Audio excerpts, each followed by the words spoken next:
3, 2, 1.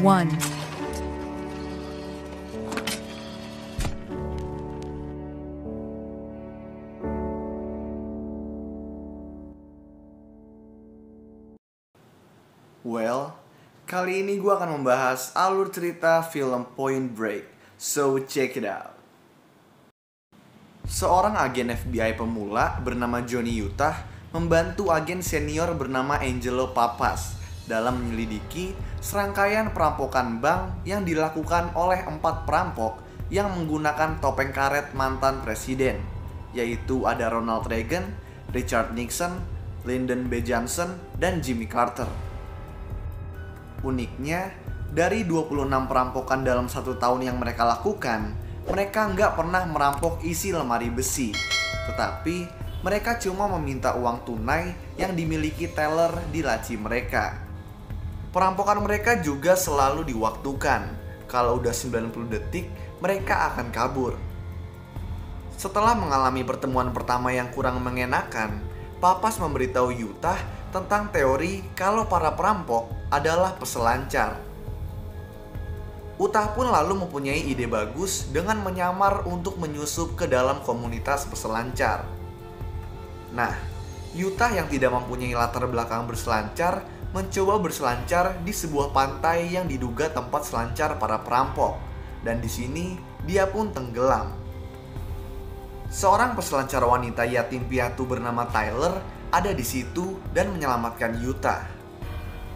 Melihat ada kesempatan untuk mendapat jalur masuk ke dalam komunitas peselancar, Utah dan Papas mencari tahu informasi tentang Tyler, dan keesokan harinya Utah meminta Tyler untuk mengajarinya berselancar. Melalui Tyler, Utah bertemu dengan Bodhi, yaitu pemimpin berkarisma dari sebuah kelompok peselancar yang terdiri dari Roach, Gromit, dan Nathaniel. Kelompok tersebut awalnya curiga sama Utah, tetapi ketika Bodhi menyadari kalau Utah pernah bermain American football bersamanya saat kuliah, kelompok tersebut pun mulai menerimanya. Beberapa lama kemudian, saat udah jago berselancar, Utah mendapati dirinya semakin tertarik pada gaya hidup para peselancar yang memacu adrenalin.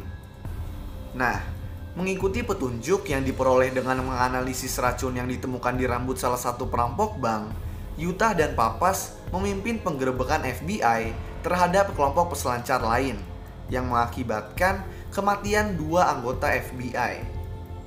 Tapi ternyata penggerebekan tersebut secara tidak sengaja merusak operasi penyamaran DEA yang juga sedang menyelidiki kasus lain yang dimiliki oleh kelompok peselancar tersebut. Di sini Utah dan Papas juga mengetahui kalau kelompok peselancar tersebut bukanlah perampok bertopeng mantan presiden. Menyaksikan kelompok Bodhi berselancar, Utah mulai curiga kalau mereka adalah perampok bertopeng mantan presiden. Karena Utah melihat cara salah satu dari mereka berinteraksi dengan peselancar lain dengan cara yang sama seperti yang dilakukan oleh salah satu perampok ketika meninggalkan bank yang Utah lihat di CCTV. Karena itu, Utah dan Papas pun mulai mengawasi sebuah bank, dan di sini para perampok bertopeng mantan presiden pun muncul dan mulai merampok bank tersebut. Setelah perampokan, Utah yang melihat para perampok langsung mengejar mereka. Perampok lain berhasil kabur dengan mobil, sementara perampok yang mengenakan topeng Ronald Reagan yang sepertinya pemimpin geng ditinggal. Di sini terjadi kejar-kejaran antara Utah dan si perampok, yang kemudian Utah mengalami cedera lutut dan kehilangan jejak si perampok. Malamnya, pada perayaan Api Unggun, dipastikan kalau Bodhi dan gengnya memanglah perampok bertopeng mantan presiden. Dan yang memakai topeng Ronald Reagan yang dikejar oleh Utah adalah Bodhi. Mengetahui Utah adalah agen FBI, para perampok mulai panik akan ditangkap dan berencana untuk kabur. Tapi Bodhi memiliki rencana lain. Di malam yang sama, Tyler yang udah berpacaran dengan Utah menemukan lencana FBI milik Utah dan dengan marah memutuskan hubungan mereka. Gak lama kemudian, setelah Tyler pergi, Body secara agresif memaksa Utah untuk ikut terjun payung bersama gengnya, dan Utah mau nggak mau mengikutinya. Setelah terjun payung, Body mengungkapkan kepada Utah kalau dia udah tahu kalau Utah adalah agen FBI. Body kemudian juga mengatakan kalau dia telah menyuruh temannya yang merupakan preman bernama Rosie untuk menyandra Tyler. Sebagai tebusan supaya Tyler dilepaskan, Utah terpaksa berpartisipasi dalam perampokan bank terakhir milik Body. Nah, karena ini perampokan terakhir mereka, Body menyuruh salah satu temannya untuk membuka lemari besi yang tidak pernah mereka lakukan sebelumnya. Akibatnya, perampokan mereka juga melebihi 90 detik. Nah, karena itu, para perampok pun sial. Karena seorang polisi yang sedang tidak bertugas dan penjaga bank menembak Gromit hingga terbunuh. Marah dengan kematian Gromit, Body menyerang Utah dan kemudian pergi meninggalkan bank. Menentang atasan mereka yang menangkap Utah karena ikut dalam perampokan bank, Pappas dan Utah menuju ke bandara tempat Body, Roach, dan Nathaniel akan berangkat ke Meksiko. Di bandara, terjadi baku tembak yang membuat Pappas dan Nathaniel tewas. Di sini Roach juga terluka parah. Dengan Roach ikut di dalamnya, Body memaksa Utah untuk naik ke pesawat dengan menodongkan senjatanya. Setelah mengudara dan melewati zona penurunan yang mereka inginkan, Body dan Roach yang sekarat memakai parasut mereka dan melompat dari pesawat, meninggalkan Utah di pesawat tanpa adanya parasut lain. Utah yang nekat melompat dari pesawat dengan pistol milik Body dan mencegatnya. Setelah mendarat dengan kasar, lutut Utah cedera lagi, membuat Body berhasil kabur.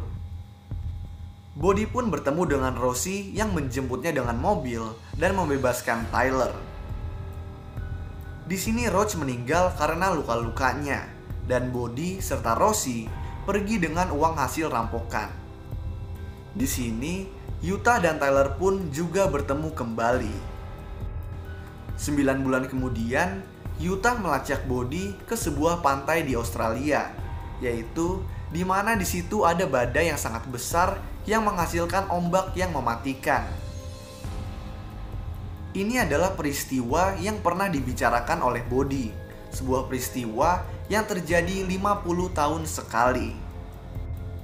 Utah mencoba untuk menahan Body, tapi Body menolaknya dan di sini terjadi perkelahian. Pada akhirnya, Utah pun berhasil memborgol dirinya ke Body. Tetapi di sini, Body memohon kepada Utah untuk melepaskannya sehingga dia bisa menaiki ombaknya sekali seumur hidup. Nah, mengetahui Body tidak akan kembali hidup-hidup, Utah pun melepaskannya, mengucapkan selamat tinggal dan melihatnya berseluncur menuju ombak. Sementara para polisi lain menyaksikan Body berselancar hingga tewas, Utah berjalan pergi keluar pantai dan melemparkan lencana FBI-nya ke laut, yang menandakan kalau dia akan keluar dari FBI. Lalu, film pun selesai. So, itulah alur cerita film Point Break. Kalau kalian punya rekomendasi film lain yang mau gue jelasin alur ceritanya, kalian bisa tulis di kolom komentar di bawah. Dan kalau kalian suka sama video ini, kalian bisa klik tombol like dan juga klik tombol subscribe supaya bisa mendapatkan update-update tentang video-video gue selanjutnya. So, thanks guys for watching. I hope you enjoy it. Peace out.